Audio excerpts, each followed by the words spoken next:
Back to the concern about, the idea of running for the president and presidency. This means that today the conventional wisdom is, well, we have to have a president to run things. How are you going to run things? What I'd like to be is a president that doesn't even have a goal of running your life, running the economy, or running the world.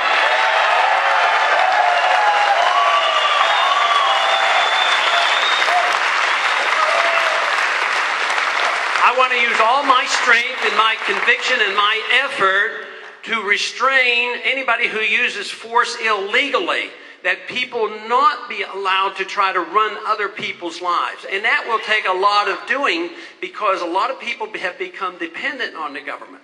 Another issue that I deal with, and now this is in the real world politics, because we might in a group like this agree, we don't need the welfare and we don't need this, leave us alone, and it would all be better, and quite frankly, I think it would be. But we live in the real world where we have taught generations after generations to be totally dependent on the government. So realistically, you can't just shut off every government health program and whatever for the elderly. But there's a very practical answer for this. Overseas now, to run the American empire, if you add up the DOD budget, if you add up the State Department budget, if you add up what it would cost to run the military and take care of the veterans and on and on, do you know that it's nearing $1 trillion a year to operate overseas while ignoring our borders? So why not we do this? If it's at $1 trillion, let's say that we could have a true national defense for, say, $700 billion, save 700, spend 300 on defense, save 700, put a lot of that to the deficit, bring it home, deal with our borders, and make sure the people that are very dependent take care of them until we can wean them off.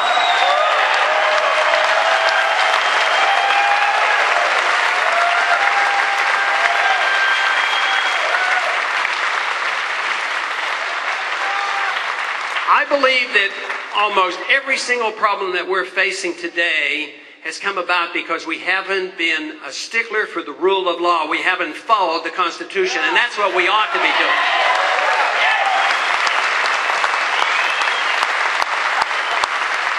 And the fact that the problems have been created by the lack of respect for the Constitution, the answers can be found there. They can be found there in foreign policy, on economic policy, property rights, personal liberties, all these answers, monetary policy. Can you imagine how great a nation we'd have if we didn't have the Federal Reserve System printing all this money?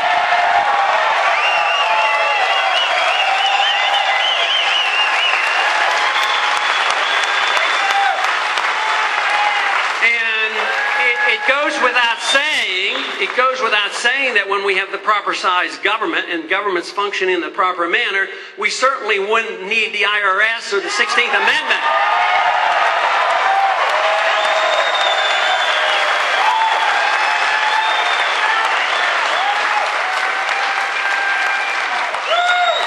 Government has a role to play, but it should be minimal. The sole purpose of political activity, as far as I'm concerned, should be protection of individual liberty.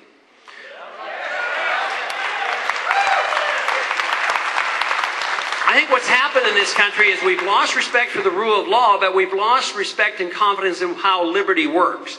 We're always frightened that if the government doesn't provide the safety net, there's going to be more poverty, no housing, and all the things that happened over the last several decades.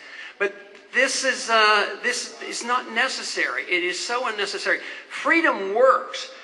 We have lost that confidence where we know and understand that it will work.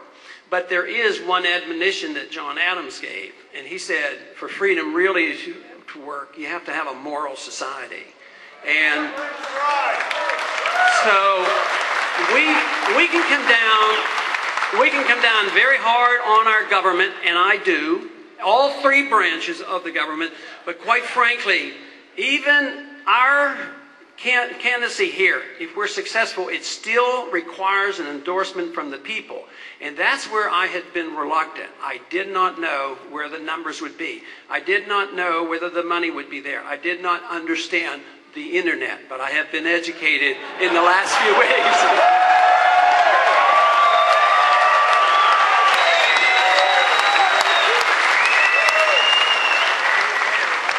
And we do know that truth wins out in the end, but I didn't know that there were so many so ready to receive the truth about what's going on in this country.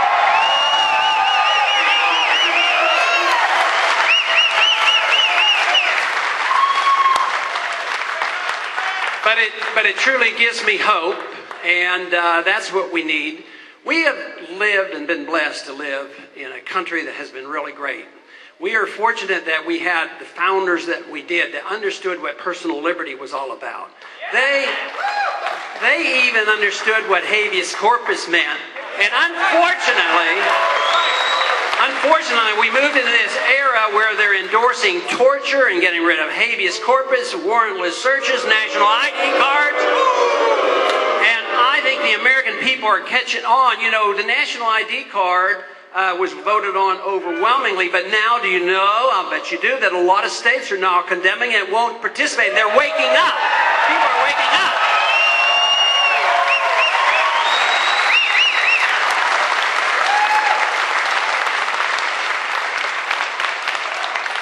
You know, I don't know how this will end. That is the truth. I could come up here and say, I absolutely know how it's going to turn out. I don't know, and you don't know, but I do know that the message is good. The message of liberty is good. We've lived in a great country. We need to fall back on the traditions of our Constitution and the traditions of America, and we will do well. But I am quite confident now that the numbers are a lot larger than I ever believed. I think we're moving in the right direction.